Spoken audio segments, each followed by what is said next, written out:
this.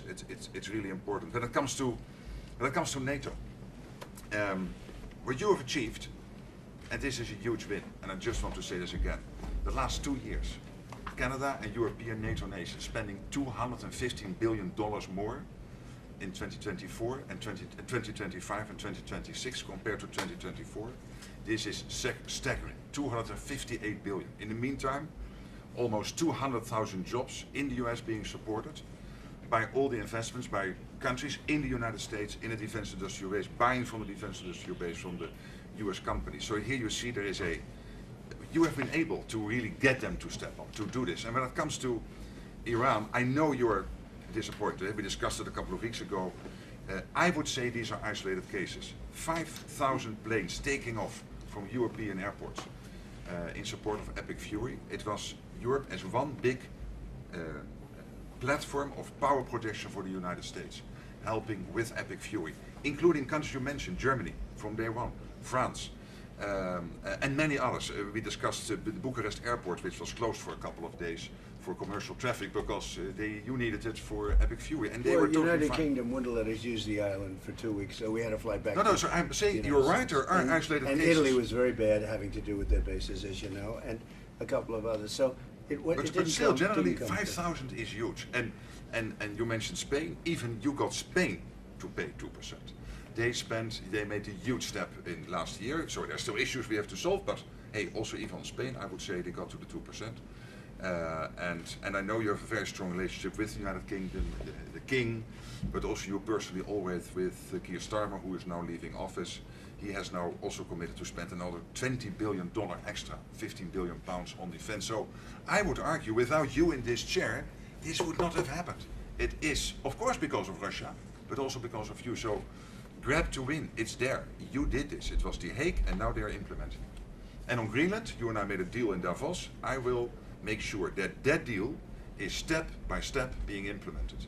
That you can deploy, if you want, the Golden Dome on Greenland. You have your trilateral talks. Mark was leading them from your side with the Greenlanders and the Danes. When it comes to if they would change their constitutional position in the kingdom, etc. But hey, I mean, just so they understand, Greenland is very important for the United States, but it's not important for Denmark. In fact, when Denmark was overrun by the Nazis in less than 1 day, Hitler beat them out in 1 day, took over. They asked us to take care of Greenland.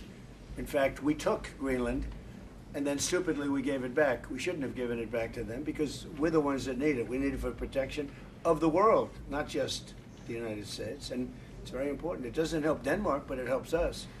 And it's very important for us. And again, they were defeated very quickly. Denmark was beaten in 1 day, less than 1 day, by the Nazis, by Hitler. And when this happened, they immediately switched it over to us. We owned it. We had it. We were taking care of it, and then we gave it back, which is, I don't know why. I wouldn't have given the Panama Canal back either, so what do I know? I certainly wouldn't have done that because China's trying to take over the Panama Canal, and that's not going to happen. So, but I just, it's interesting. I'm very unhappy with NATO, and yet this man is a great leader, and he gets it. He gets it maybe better than some of the leaders. But also your allies get it, thanks to you, and that is important. Yeah. I could not do this without you. It's too bad Biden didn't do it, or Obama. Hey, but you are here now. Obama. And you and Trump 45 and Trump 47, in total, more than $1.2 trillion. I call this the Trump trillion. No, it's true. $1.2 trillion extra spent by Canada and the And I'm not only blaming NATO. They got a free ride, and not if anymore. Biden had any brain, which he didn't, he would have said, you got to pay more. And same with Obama. Two bad presidents. But they could have asked, and you would have done that too. It would have been, who knows? But who knows if they would have done this happen, and it is a huge... It should have happened years ago, and it couldn't. But Obama didn't do it, and Biden didn't do it, and frankly, Bush didn't do it either. But you did what Eisenhower started trying to do, equalizing the Europeans. He tried, yeah. Eisenhower tried. And all the other presidents, none of them were successful. You're the first one.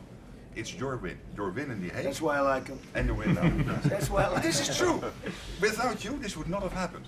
Really. Do you have any questions? Mr. President, is the ceasefire over? Is the ceasefire done? Is the MOU dead? It's a very interesting question. To me, I think it's over. I don't want to deal with them anymore. They're scum. You know what scum is? They're scum. They're sick people. They're led by sick people. and they're vicious, violent people. And if they had a nuclear weapon, they'd use it. As far as I'm concerned, it's over. I'll speak to our negotiators. They want to negotiate. They're good people.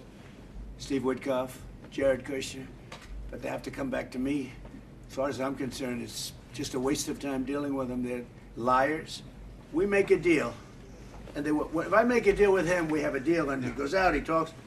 We make a deal. Everyone's agreed. No nuclear weapon. We make a deal. They go outside, talk to the press. They say, we never even talked about it. There's something wrong with them. They're cuckoo. As far as I'm concerned, it's over. So are we the talks won't resume after we get through the funeral proceedings? Does this mean that talks with Iran will not resume? I don't care. They can talk, but I think they're wasting their time. They're a bunch of lying guys. I do my whole life. That's all I do is deals. My whole life that's how I became president. I guess that's a deal too, right? But I made a lot of money. I had a lot of great success, tremendous success. Everything I did, I was successful. And I deal with these guys, and I say, this is from a different school. They're liars. They're cheats. They're sick people. They've hurt their people. They killed 54,000 people as of now that were protesting. You know, when people say, how come they haven't taken over? They can't take over because they're dead. They killed them. Nobody's going to take over. They have no guns, and the other side has machine guns. And they're killing them. The press doesn't report it. But they're bad people. They're bad people. And frankly, I don't want to waste my time with them. Now, I'll let our wonderful negotiators keep talking if they want, but I don't see it. I don't like these people. You know that? I like him. I like the leaders. I think all of these leaders. Great. And they love it. I think they didn't treat the United States fairly for many years, but that's okay. But they're sane, rational, good people. Most of them. I don't like a couple of them, to be honest with you. But there are a couple I don't like much. But I like Erdogan. I'll tell you, I like President Erdogan.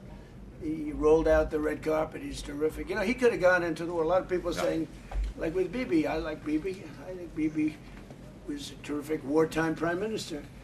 But Bibi said rough things yesterday about Turkey and Erdogan. And I said, you know, I spoke to him. I said, he could have gone into the war because he doesn't like Israel much.